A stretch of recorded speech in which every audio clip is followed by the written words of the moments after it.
So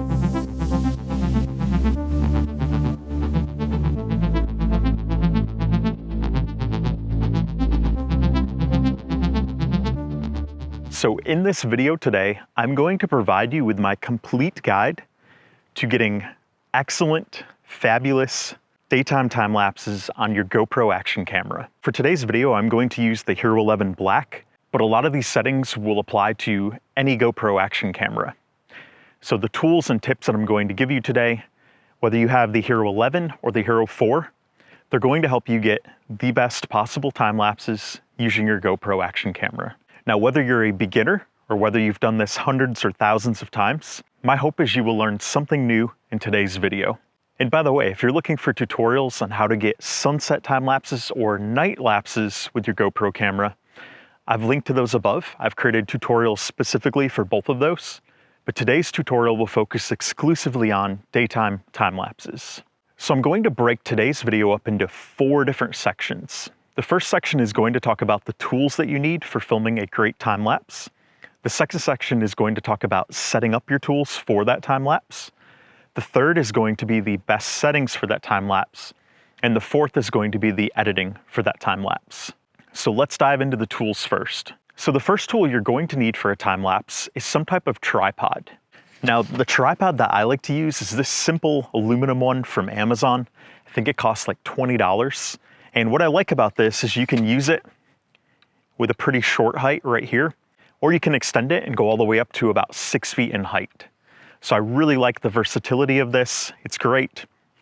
But if you have any of the tripods from GoPro or any other small tripod, I like small tripods as much as possible because, as you'll see in my tips for setting up your time lapse, I like having the GoPro as close to the ground as possible in most filming situations.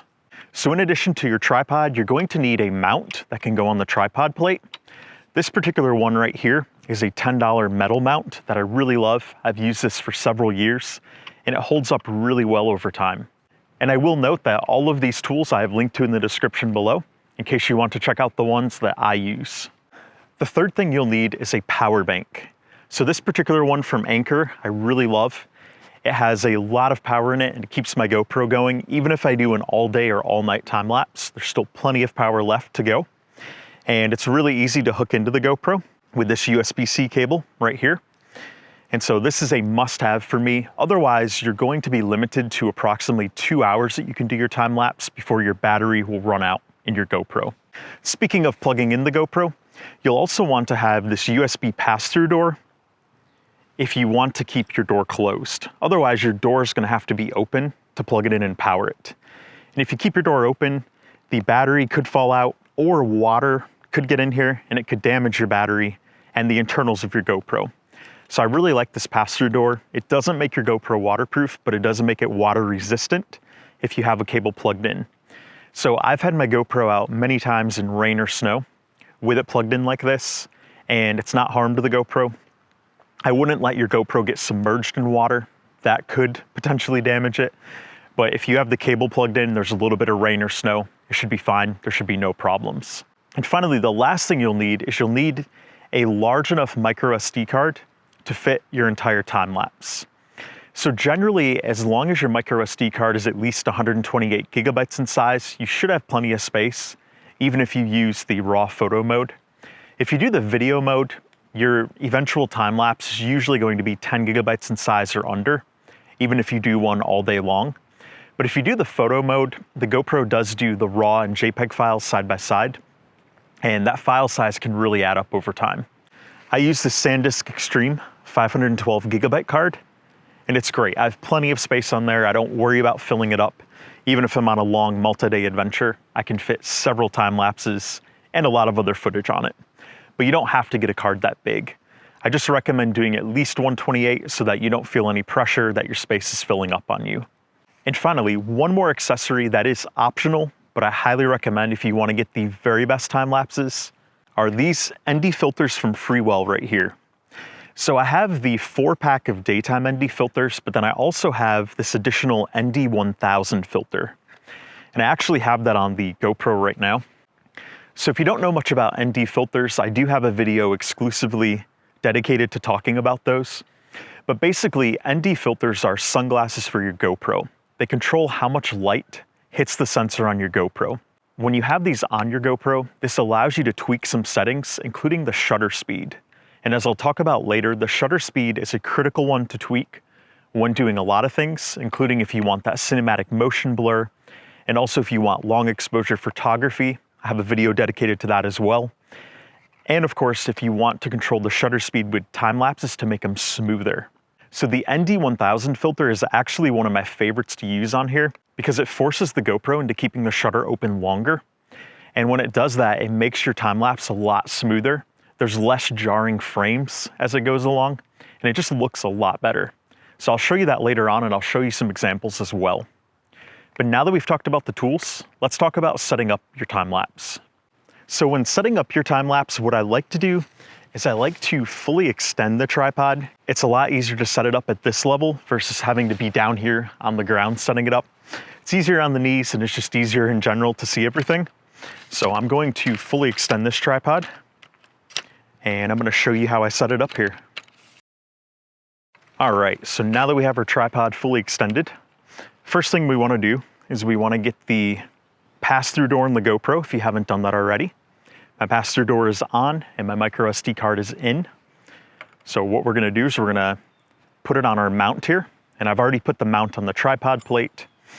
If you haven't done so or you don't know how to do so, basically what you need to do here is you've got your mount and you've got your plate. And what you want to do is you want to put this on the screw that sticks up, and then on the underside, you want to start turning this clockwise until it gets snug. And generally you want to hold this in place for how you want it to be as you tighten it. So in this case, I want it to line up this way. So I'm going to just tighten it here. Once it goes no further, you're good. You're going to take this, you're going to set it here, make sure that pops in, should be snug. And then next, we're going to put our GoPro on here, and we are going to tighten the thumb screw. And at that point, we are going to make sure we have our ND filter on. So in this case, I have the ND1000 on. What I'm going to do is I'm going to move this closer so I can show you how to remove and attach an ND filter. So with the GoPro stock lens, if it was still on here, it's going to be the same steps. You're going to pull out slightly, and you're going to twist left or right. When you do that, the lens pops off real easily. And then to put the lens back on, what you're going to do is you're going to line this up diagonally, and you're just going to push in slightly while you turn. And it's going to pop into place. And the way you'll know you have it on is this gap around here should be entirely sealed. There shouldn't be any gaping hole here, and this should not be at an angle. The gap should be symmetrical and even all the way around. Once you've done that, you know your ND filter is on correctly. The final step we want to take here is we want to hook up our power bank. So I've got my power bank right here. And the nice thing about these Anker power banks is you don't have to power it on to have it start powering your GoPro. So if you forget to power on the power bank, you're not going to have your power run out, and you're not going to have your time lapse stop in the middle. All you have to do is plug in this USB-C cable through the pass-through door. And when you do that, it's going to power on. It's going to start powering your GoPro. And the great thing about this as well is you can have your battery in here or not in here. It doesn't matter. It'll work either way. This Anker power bank does not require itself to be powering something constantly. If it's hooked in and it detects it there, it's just going to keep going. This is not going to turn off on you like a lot of other brands will. So I've tried it with the battery in and with the battery not in the GoPro, and it works great both ways. So now that we are all set here, what we want to do is we want to lower the tripod back down. So like I said, I generally recommend having this as close to ground level as possible. When you do that, I think it makes the time lapses look a lot better, especially when you have them at a slight angle up to the sky. It makes everything feel bigger and more vast, and it makes it look really cool. And generally, if you're close to the ground, any subjects on the ground, like small trees or tall grass, anything like that, that's going to look nice. It's going to kind of be sharp in your time lapse against a sky that's going to be less sharp, because that's where the motion's happening. And with the ND filter, it's going to make that smoother, almost like a river in the sky with any clouds or anything like that, which looks super cool and it's a great contrast. And sometimes also, like if I'm out backpacking or hiking, having hiking poles or a tent in the foreground can look pretty cool as well. So now that we've done our setup, let's talk about the best settings to get the very best daytime time lapses from your GoPro. So for these best settings, first thing we want to do is we want to power on the GoPro. Once we've got it powered on, we want to go to time-lapse mode. So it's going to be right here. And then once we're in time-lapse mode, we want to click here at the bottom, and we want to go to time-lapse right here and click on the pencil icon. So now that we're here at time-lapse, I'm going to go through two different options. So the first thing I'm going to do is I'm going to go through the video mode. In the video mode, the GoPro does all the work for you. It puts all the individual frames together inside the camera and gives you a single .mp4 video file as your output. And then second, I'll go through the photo mode. And the photo mode, you have to do some additional work when editing later on. You're going to have all those individual photos, and you're then going to put those together on a computer and export your finished MP4 file. So for the video mode, first thing I recommend is setting your resolution to 5.3K. 5.3K is going to give you the highest possible quality, and it's going to look the very best. And what you can do is you can export that as 4K. That's what I normally do if I want to share it to YouTube, because uploading it in 5.3K, there's usually not a good reason for that. 4K is going to look extra good when you take 5.3K and you cram it into 4K. It's going to make those pixels closer together, and it's going to look extra great. Now for this mode, you have two options though. You have 4:3 or you have 16:9. So 16:9 I recommend if you just want the time lapse right out of the camera, you don't want to do any editing later on. But 4:3 is great if you want to add some motion to your time lapse. If you want to have the ability to go up and down in your time lapse to do some panning, 4:3 is great for that. But if you don't want any of that motion, you just want that single file that you don't want to edit at all, then do 16:9. But my recommendation is 4:3, so I'm going to keep it at that. For the lens, I recommend having it set to wide, unless you have something that's going to look really bad if it's distorted. And if that's the case, then you want to set this to linear. Linear is going to make sure all the lines are good and there's none of that fisheye. But I generally like doing wide if I'm doing a landscape time lapse. The only place where wide doesn't always work well is if you're like on a city street or looking at a city skyline and you don't want that fisheye effect. Then it can sometimes make sense to do linear, but you are going to have less width in your time lapse. So keep that in mind. Format will be video, that's already been set. For a daytime interval, I generally recommend 2 seconds to 5 seconds. So right now I have it set on 5. I find that 5 works the best. That means it's going to do a frame every 5 seconds. This works great for clouds or just general landscape time lapses. But if you find that you want your frames closer together, you can drag down. You can go to 2 or 1 or half a second. But I also like 5 because 5 gives maximum flexibility with that shutter speed. So if I want to do a little bit longer exposure, 5 seconds or 2 seconds does enough usually with the ND1000 to make it look really good. Scheduled capture, I keep that off. Duration, no limit. I don't like there to be a duration limit in case I change my mind after I start the time lapse. Maybe I wanted it to go an hour, then I'm like, oh wait, this looks super cool. I want it to go 3. So I don't like setting a limit. I like the limit to be when I come back to the camera. Timer, we're gonna keep that off. Zoom, we're gonna keep that at 1. ProTune settings, these are really critical to getting a great time lapse. For the bitrate, you wanna have that set to high. For the EV comp, you wanna have that set to 0 if you're using an ND filter. If you're not using an ND filter, you'll wanna set this to -0.5. That's gonna help ensure that your highlights don't get blown out, especially when you're doing clouds. It's gonna help the clouds look a lot better. But in today's case, I am using that ND1000 filter. So for that, I'm going to set it back to 0. For the white balance during the daytime, you wanna have that set to 5000K. I find that 5000K gives me the best results, and it tends to have the colors look realistic to what they should be. However, if you want your time lapse to be a little bit warmer, you can do 5500K. It's gonna have a little more of the yellows in there. But I feel like GoPros already skew toward that anyway, so I like to keep that set to 5000K. For your ISO min and max, it's really important to set those both at 100. And the reason for that is you don't want your ISO changing while you're filming, and also setting those to 100. If you have your shutter speed set to auto, which in video mode it is, so by putting it to 100 and 100, it automatically forces your GoPro into a slower shutter speed, which is great because that slower shutter speed is going to give you that more smooth motion with the clouds or whatever else is moving in your time lapse. For the sharpness, you want to keep this set to low. This is important because if there's too much sharpness, each of those frames can be rather jarring, and your time lapse is going to look jittery and jumpy, and it's not going to look as good. But having low sharpness, it helps a lot with the smoothness.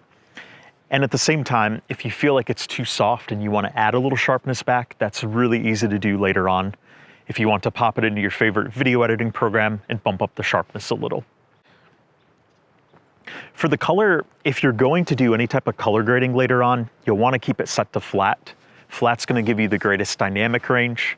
But I find a lot of times if I'm doing a time-lapse video right out of the GoPro, I often like to set this to natural. Natural actually looks really good, especially out of the GoPro Hero 11 and 10 where there is that option. But if you have an older GoPro, you're not going to have that option. You're going to have the option of GoPro for the color or flat. So you're going to have those two options. Between those two, if you're not going to edit the time lapse at all, I would select GoPro for the color. It's going to be quite saturated, the finished product is, but it should still look pretty good. But if you really don't want that saturation and you want it to be flatter, then you want to select flat. I recommend if you select flat to do a little bit of color grading on it. It can help make it look as good as possible.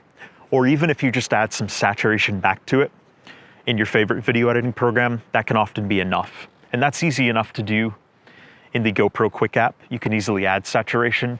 So that's what I recommend doing on the older GoPro if you don't want it to be too saturated. You do have a lot of flexibility there, but like I said, I recommend either flat or natural on the newer GoPros. And then these shortcuts down here do not apply. You can have those set however you like them, and that does not affect time lapses. Next, we are going to talk about the time-lapse photo mode. So I'm going to scroll back up here, and the first setting we're going to change is format here. We're going to change that to photo. And when we do that, there's going to be some options here that become available. So the first thing is format photo. Lens wide gets grayed out. So you no longer have an option to change the lens. You do have to stick with wide for photo mode. You of course can correct that later on when editing each photo, but you do have to stick with that when filming it. For the interval, again, I recommend 5 seconds or 2 seconds for a daytime time lapse. I find that those work best and give the best results. For the output, you have the option of RAW, or you have the option of JPEG, which is going to be called standard. I recommend sticking with RAW because those RAW files give you the most flexibility later on, and they do contain a lot of data. So GoPro outputs those as a .gpr file, and if you have Adobe Lightroom, you can import those directly into that. You don't have to do anything special. With some other photo editing programs, you do have to convert them first to .dng files, and that's a different type of RAW file that's more universally compatible. So do keep that in mind if you do the photo mode. There is more complexity there depending on the software that you have to edit that later on. Scheduled capture off, duration no limit, timer off, zoom is grayed out. We don't have that option anyway. For the EV comp, it's going to be the same rules as the video mode. If you're using the ND filter, you want to keep EV comp set to 0. If you're not using the ND filter, you want to set it to -0.5. For the white balance, if it's daytime, recommend the 5000K for best results, but you can also do 5500K if you want it to be a little bit warmer. For the ISO min and max, you again want to keep those both set to 100. And sharpness, you want to keep that set to low. And color, you want to keep that set to flat, because if you're going to edit photos, there's no point in having extra saturation there. You have a lot more control over it if you keep it at flat, and you're going to get the best results later on when you do that. And the shortcuts down here do not apply. But for the time-lapse photo mode, there is one additional setting I want to show you if you're using the ND filters. So what I want to do here is I want to go back, and what I want to do is I want to go to night lapse mode, because you can actually use the night lapse mode to do daytime time lapses And you have one additional option that's going to give you more flexibility. So that option is going to be the shutter right here. So if you're using ND filters, what you can do is you can change the shutter speed on here. You can keep it set to auto. It will still get that slower shutter speed, which will give you more of that motion blur. But if you look at your lighting and you find that you want to set it to a static value, you can tweak this here. The important thing to note is the fastest shutter speed you can do is 2 seconds. 2 seconds is a pretty slow shutter speed. If you do 2 seconds, you're going to absolutely want the ND1000 filter on here. If you use the ND8, ND16, or ND32, those are not going to be enough of a filter to prevent your GoPro from completely washing out your time lapse. It's gonna look all white if you do that. But you have to be really careful with this setting. So after you set that, what you want to do is you want to go back here and you want to make sure it looks okay. You want to make sure it's not like completely white on here. You want to make sure it looks reasonable without any overexposure. In this case, it does, because ND1000 on here is enough of a filter that you can set it to 2 seconds and it's still going to work. You're not going to have problems with blown out footage. So what I do though is I like to take a couple sample photos and then I'm going to stop it and we're going to make sure that the ones we took look okay. So we're going to swipe up and there we go. Yes, those photos look great. They're actually very well exposed. So that would be fine. And also, like I said, with the ND filter, I find that the auto shutter often works great. So I actually use that and that does a great job for me. I've not had any problems with that. If I'm using the ND8, the ND16, or the ND32 filters, I keep this set to auto. Because with those filters, like I said, 2 seconds is too long of an exposure. Even on a cloudy day, it's still going to keep it open too long, and your photos are usually going to be blown out. Otherwise, the rest of these settings you keep the same. So those are my best settings right there for the daytime time-lapse photo mode. So I've done a lot of sample test time lapses with these settings, and we're gonna hop inside, and I'm going to give you a quick demo of how I edit these time lapses. All right. So the first demonstration I'm going to do here is I'm going to show you how to edit a video time lapse using the Quik app. And I'm going to be demonstrating this on an iPad. This iPad is nothing fancy or special. It's just a basic iPad. It's not an iPad Pro, it's not a mini, any of those. It's just the standard model. Generally, if you've had a tablet that was purchased in the last couple years, it's generally not going to give any problems with using the Quik app on it. I've edited on my smartphone before and I have an iPhone that's a couple years old. Quik app works fine on there. But for today's demonstration, it's a little bit easier to show it to you using an iPad. So what you need to do first is you need to get the GoPro connected. If you haven't already connected it, you're gonna see this connect to GoPro. And then when you click that, it's gonna load basically every GoPro model going all the way back to the Hero 2. In this case, I used a Hero 11 Black. So I'm gonna click on that and I'm gonna pair it. So I need to make sure my GoPro is powered on.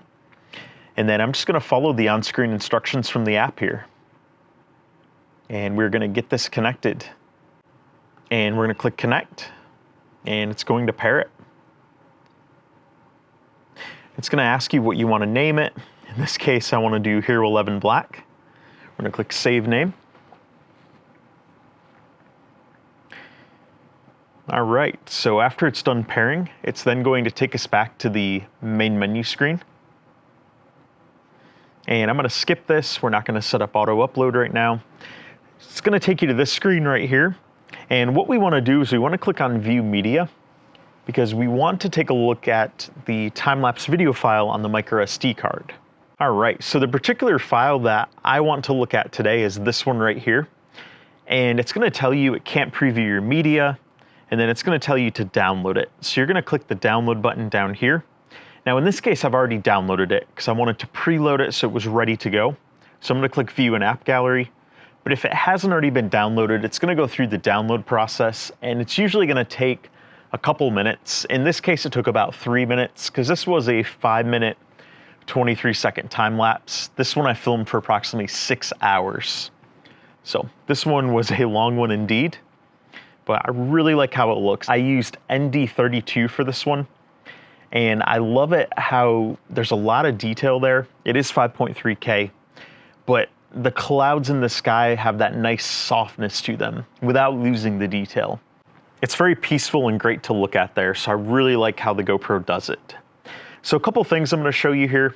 We're going to do a couple edits, and then we're going to export this. So we're going to click the edit button down here. And first thing I want to do right off the bat, I want to go to adjust, and I want to click auto. And I want the GoPro presets basically to select what's the best color, what's the best contrast, temperature, shadows, highlights, etc. with this. In general, it's going to look really good with what GoPro pre-selects. And I like what it did there. I think everything looks great. But if you want to fine tune any of these, you can click on them down here and you can drag them. So in this case, I want to keep that temperature at 0 because I want it to be where I had the white balance set. I don't want GoPro adjusting it. I feel like it made it slightly too warm, but then you can adjust all the rest of these as well. And really it does a great job. So I'm going to click the check mark here. And then the second thing that I want to change is the lens, because there is quite a bit of fisheye here. So I want to go to linear, first of all, and you can drag this around any which way. In this case, I'm going to keep it about right here. I want a little bit of the foreground, but not too much. And then for fit, I'm going to go over here and I'm going to select 16:9, because this is going to be exported as part of a 16:9 project. So then I'm going to click the check mark. But if you wanted to do this in like a 1:1 or a 9:16, like Instagram or TikTok or some other platform, you can easily do that down here, which is great.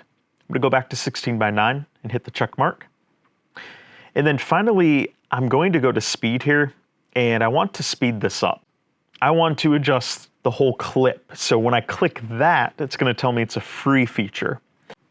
We're going to tap the timeline first, and it's going to select the whole clip. So I want to put this to 2 times because I want it to go faster than it currently is. So I'm going to click the check mark, and then we're going to do a preview here.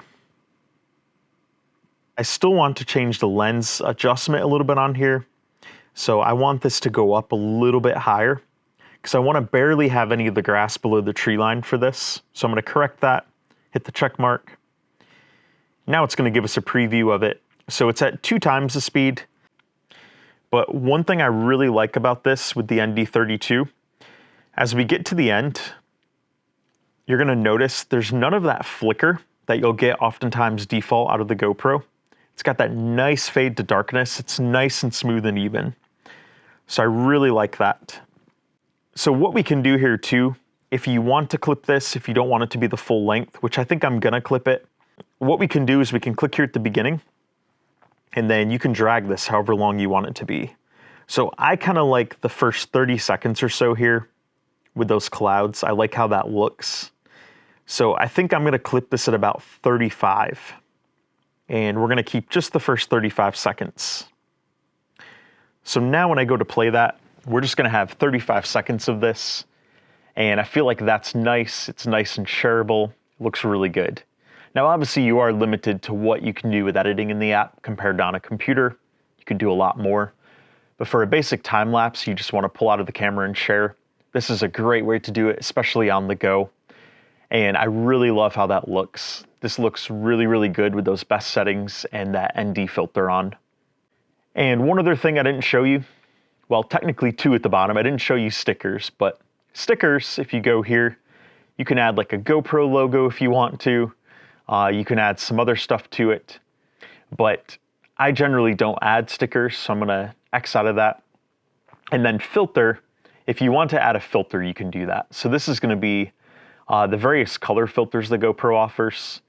I generally don't use these, but if you want to get a very specific certain look to this, GoPro does offer tons and tons of options. So you can go wild with these. There's a lot of different options.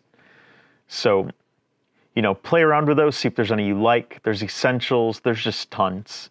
I'm gonna go back to no filter, and I'm just gonna keep it the way I shot it, but you have a lot of options there.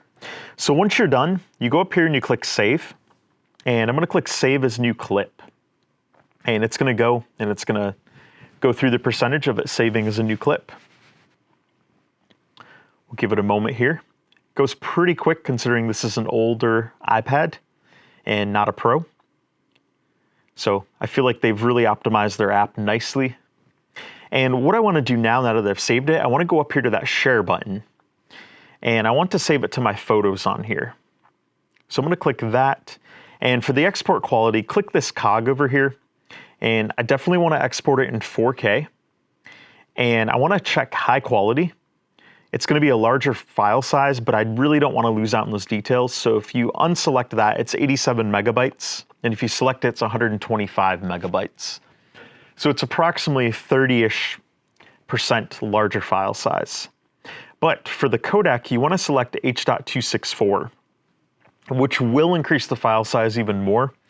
But H.264 is a lot more compatible with other devices. And if you're uploading to YouTube or sharing with a friend, it's going to be easier for your friend to view it on their device because HEVC is a lot more demanding. So once I've done all of that, I'm going to click continue. And it is going to go through the preparing video stage down here. And then it's going to export it to my photos on my iPad. And it's going to finish saving the clip, and then the clip will be in my photos. And that is how you edit a video time lapse using the Quik app on a tablet or smartphone. So next, we're going to talk about editing a GoPro video time lapse on a computer and a GoPro photo time lapse. I'm going to show you step by step how to do each. Now, normally for this workflow, I would use Adobe Lightroom Classic and Adobe Premiere Pro. Those are my two preferred programs. I find that those are fastest and work the best for me. But I realize a lot of you may not have those programs, or you may not want to pay for those programs. Maybe you do time lapses casually, you might not do them that often, or you might not want to buy the programs. I totally understand that. So for today's video, I'm going to show you how to do it with entirely free software. So I'm going to go through the steps on how to do it, software you don't have to pay for. So what I'm going to do first is I'm first going to do the GoPro video time lapse. So for that, all you need is DaVinci Resolve 18. Now, there might be a newer version of DaVinci Resolve by the time you watch this, but at the time of filming, DaVinci Resolve 18 is the latest version, and that is free. And I will include the links to this software in the description below, so you can easily click on it to download it. And then once you've installed it, you're going to see the icon on your desktop here. It's going to say DaVinci Resolve, and I'm going to open that up. Now, while that's opening, what you'll want to do is you'll want to get the footage off your GoPro. So in this case, if you have a micro SD card reader on your computer, you can pull out your micro SD card and put it directly in. If you don't, I use one of these handy USB, SD, and micro SD card readers. It's got the dual slots right here. It's really easy. You just put in your card and then you plug it into a USB port on your computer.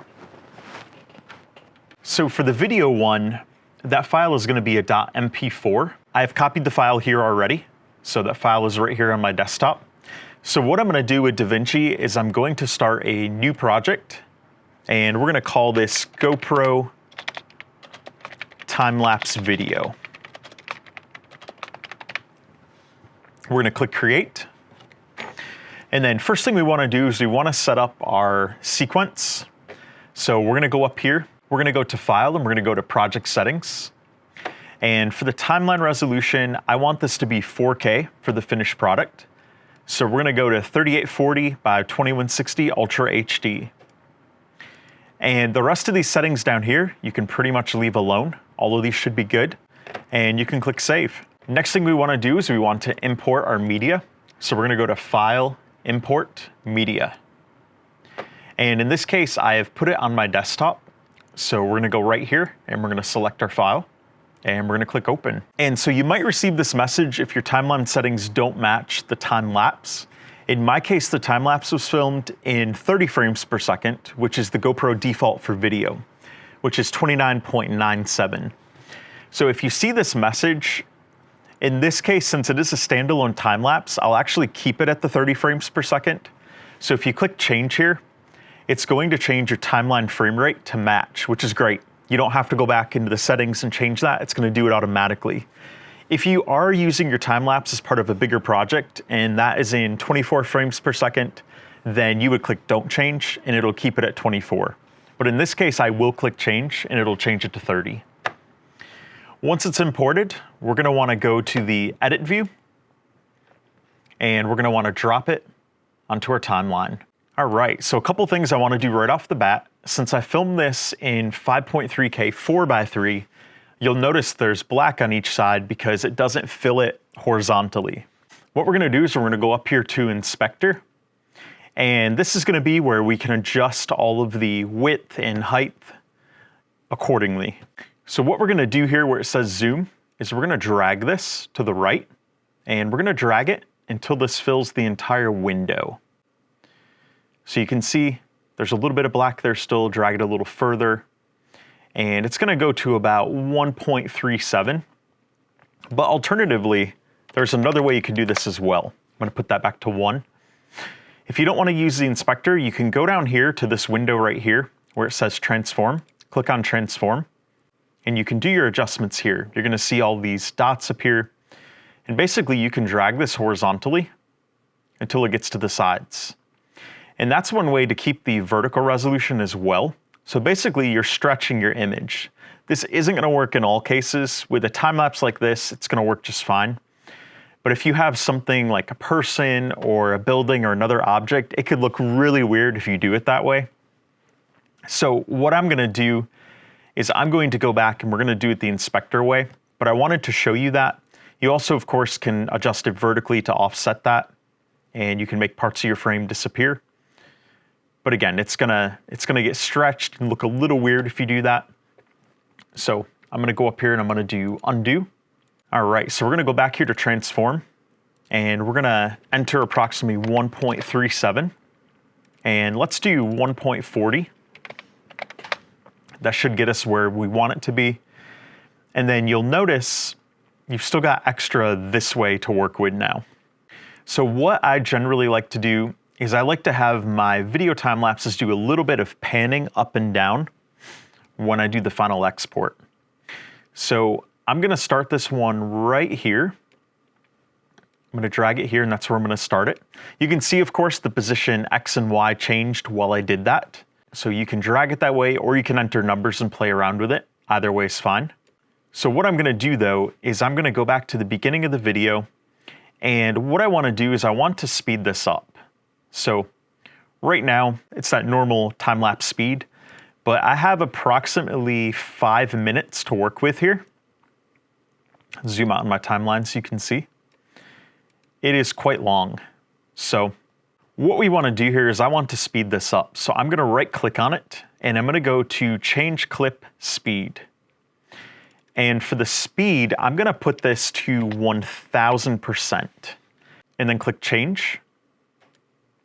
It's going to shrink this down a lot. It's going to end up making it about 32 seconds long. And I think that's what I want to work with here. So you'll notice when you go to preview, it's going to be a little bit jumpy.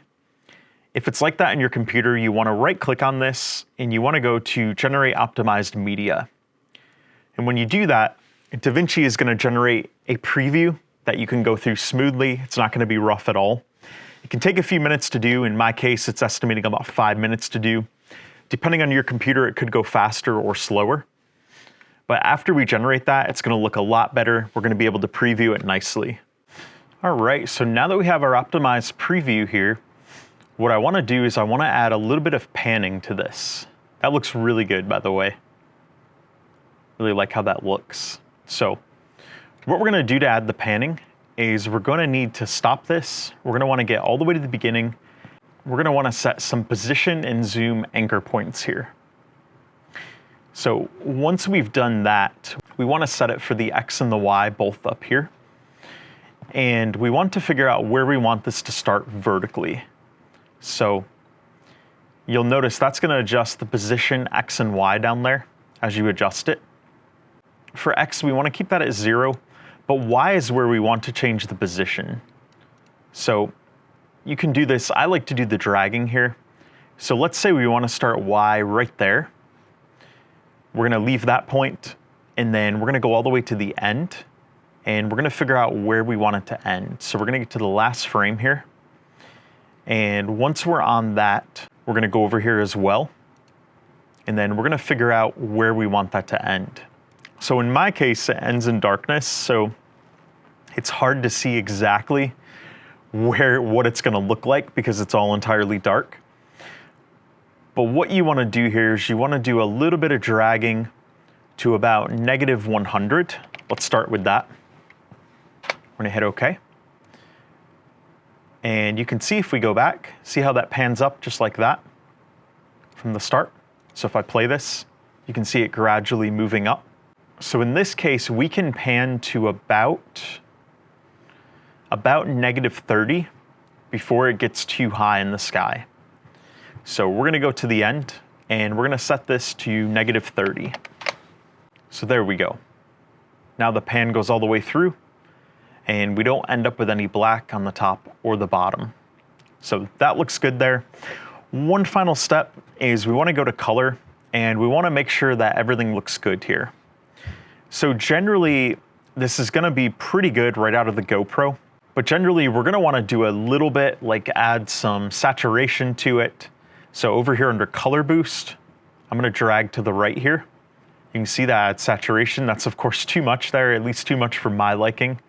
So I would generally go to about 20 if you shot this in flat or even natural. You might want to add a little bit there. Most of the rest of these I'm going to leave alone.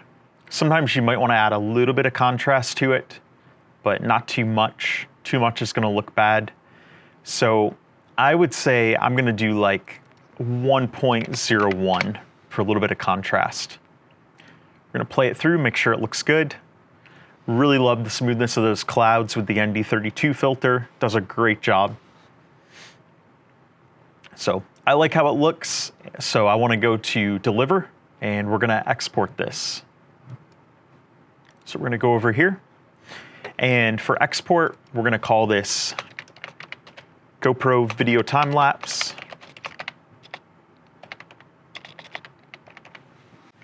And we are going to go under video. We're going to do MP4 for the format, codec H.264, encoder auto, resolution 3840 by 2160 Ultra HD, frame rate 29.97. For quality, we want to do best. And I don't have any sound for this, so we're going to click add to render queue. And I'm going to just click on desktop. We're going to click save. And we're going to click render all. And our render is going to start going here. Depending on your computer, this could take a while, or it might not take long. In my case, it's going to take about, it looks like 10 or 11 minutes here. The time can fluctuate a lot. So it jumped up to 12, then it jumped down to 7, back to 8. It's going to fluctuate a little while it exports. But then once that's done, you're going to have your finished, complete time lapse. All right, so next we're going to run through how to do this in photo mode. And I'm going to use 3 programs for this entire workflow. Now, like I said earlier, if you have Adobe Lightroom Classic and Adobe Premiere Pro, check out my tutorial above. There are less steps involved with that. That is one of the benefits of those paid programs. There are less steps involved than doing it the free way, but the free way is very feasible and it's not as hard as it might sound. So the 3 pieces of software you'll need is you'll need the Adobe DNG viewer, you'll need Raw Therapy, and then you'll need DaVinci Resolve, the one that we just did for the video time lapse. I have linked to those 3 software titles in the description below, so you can quickly and easily download those and install them. The first one we'll need here is the Adobe DNG converter. So I have already downloaded and installed that.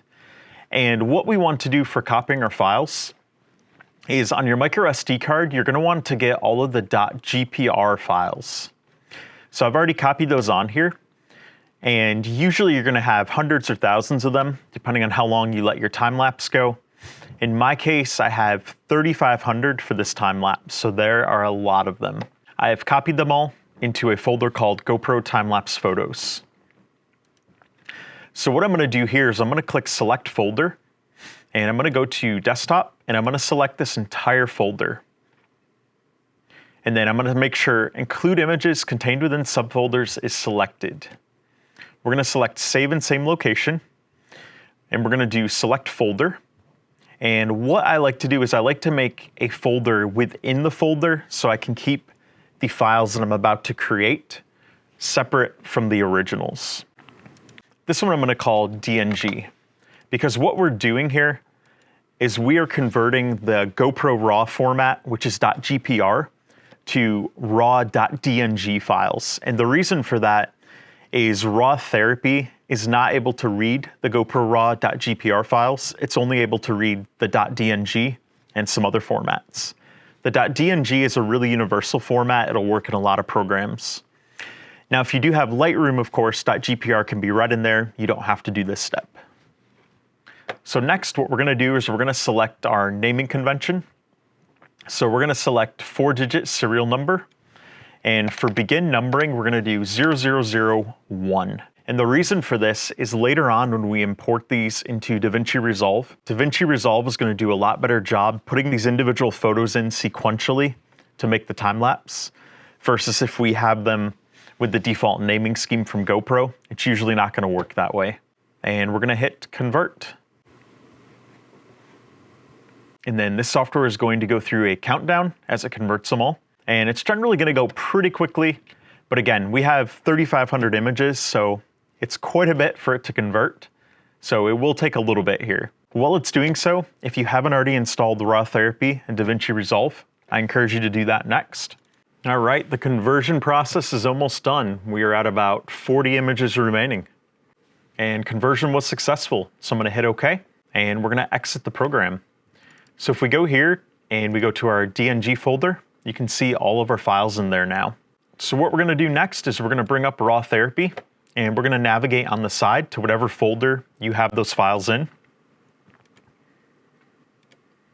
And in this case, I'm gonna add my DNG folder right here. We're gonna double click on that folder and it's gonna import all of these. What we wanna do is we wanna pick one of these and start editing. So generally, if you've got a lot of lighting changes in your time lapse, you're gonna wanna pick one that represents kind of the average lighting. So in this case, I would say one of these, about around 139, kind of represents the average lighting. It's gonna load here. It's gonna look a little bit dark. So what we wanna do is we want to do some adjustments to how this looks. So what we wanna do here is we wanna click auto levels to start with. I'm gonna click on that. And raw therapy is going to do what it considers the best adjustments automatically to this. So it brought up the exposure, it made some highlight adjustments, it made some lightness, some contrast adjustments. Generally, that's gonna do pretty much what you want it to do. You may want to do a few other adjustments like saturation. I recommend bringing that up a little bit,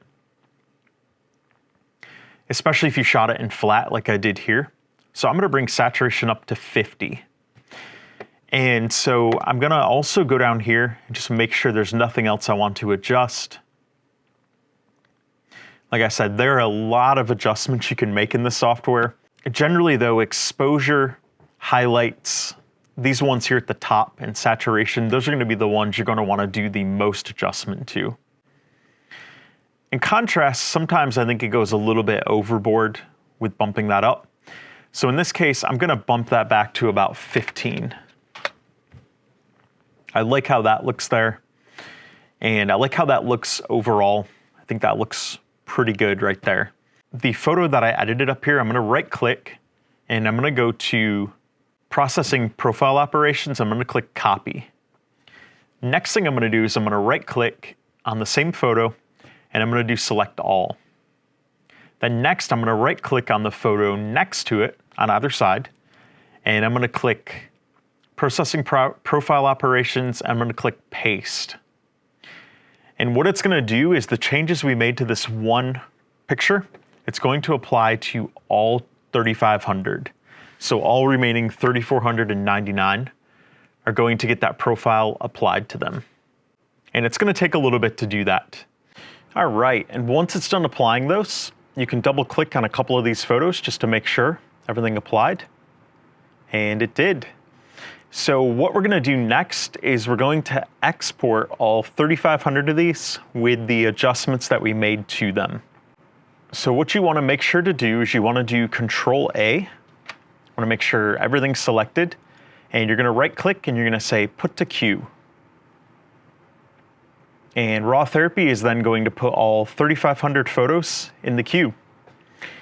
And we are going to do a big export. So we are going to export these to JPEG, 8-bit for the file format. We want to do 100 for the JPEG quality and best quality for the subsampling. And then for the folder, we want to select the same directory that we're in, but we want to do a new folder for this as well. So we're going to go over here to create folder, and let's call this edited. We're going to click create, and then we're going to click open. So now we're going to confirm it's going to save them to the edited folder. And all 3,500 are here. So we are going to start this job. So the way we're going to start it is we're going to click right here. And it is going to start exporting these. And it is going to take a while because it is 3,500 photos. So the countdown here is going to keep going for quite a while. So I am definitely not going to keep this recording the whole time. I'm going to let these 3,500 photos finish, and then we will pick up where we left off. All right, so all 3,500 files have finished exporting. And so now we're going to be on the final step. We're going to open DaVinci Resolve. We're going to import those individual photos. We're going to add them to the timeline, make our time lapse, export it, and we are done. We're going to go down here and we're going to open DaVinci Resolve. And we're going to make a new project. Let's call this time lapse photo mode. We're going to click create. So same thing we did with the video mode. We're going to go up here to file, and we're going to do our project settings. We're going to set this to 3840 by 2160 Ultra HD. Then we're going to hit save. Next, we're going to go to File, Import, Media. And we're going to go to our folder here. We're going to make sure we go to Edited. We're going to do Control A. We're going to select all of these. So it should see that all 3,500 are JPEG photos that are sequential, and it should import them as an individual video file. So I'm going to click Open, and it is going to import it. If it doesn't do it correctly, if it does what this did right here, I'm going to show you the workaround for that. You want to go over here to Frame Display Mode, and you want to select Sequence. It may be on auto, it may be individual, but you want to select Sequence. And then what you'll want to do is you'll want to do File, Undo, and you'll want to try it again. So we're going to go back to Import Media, and we're going to do Control A, and we're going to click Open. So now if you look at this, now it did it as a sequence. So if that does happen to you, go up to the three dots and do make sure that it's on sequence. If it's already on sequence, change it back to auto, change it back to sequence again, and then try re-importing. Sometimes that's all it takes. DaVinci Resolve can be a little bit finicky with importing those photos. So once it's imported, we're going to go to the Edit tab, and we're going to drag our sequence down here onto the timeline. And as you can see here, we've got an entire time lapse. So the changes we're going to make to this are going to be similar to the ones we made with the video mode. First thing I want to do here is I want to change the speed because it's a couple minutes long and I want to make it a little bit faster. So I would like to change the speed to 500% for this one.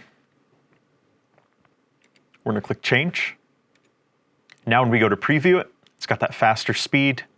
I really like how that looks. The raw photos, there's so much detail there. But with the ND filter on, this was using the ND 1000. It's very smooth and it has a nice appearance to it. Really like it. So what we're gonna do here is we're of course going to stretch it to fill it, just like with the last one. Since we did photo mode is by default 4:3 for the resolution. For the X here under zoom, we're gonna put 1.40. Now one thing you'll notice with the photo mode, if we do the 1.40, it still doesn't fill it out entirely. And that's because the photo resolution is different from the 5.3K video. So for photo, you actually have to do a little bit more here. For the zoom for the photo mode, you need to do about 1.60. 1.60 is right on with where it needs to be. You can see it fills out to the sides here properly. There's not that black gap. We want to stop this and we want to add our markers so we can have a little bit of pan going on. So I'm going to add these for here. And for the Y position, I want to change that a little bit. So I want to go down here. We have a lot to work with here because that's the very bottom right there. So I'm going to start it about right there. And then we're going to go to the end here. And of course, we're not going to quite be able to see the end, but we're going to add additional markers here. And I'm gonna put it at approximately, let's do approximately 0. See how that looks. So now when we go back here, 0 works nicely. We don't lose anything. It doesn't go to black up there. It looks great. So now if we do the preview, you can see that nice pan going on as the time lapse progresses. And I love that detail there. Looks really good. All right, and of course the next step is we're gonna go over here to deliver, and we are gonna add this to our render queue. So we're gonna make sure the settings here look good. We're gonna call it GoPro Photo Time Lapse. We're gonna select .mp4, H.264, resolution 3840 by 2160, frame rate 24, quality automatic for best. And then we're gonna click add to render queue. And we're gonna export this to the desktop. We're gonna click save. We're gonna go over here. We're gonna click render all. And this one is rendering very quickly. So we've got like 20 seconds left and it's gonna be good to go. Nice smooth fade to darkness there too. Really like that. All right, so our render job is complete. We're gonna close out of DaVinci Resolve and we're gonna take a look at our finished product here.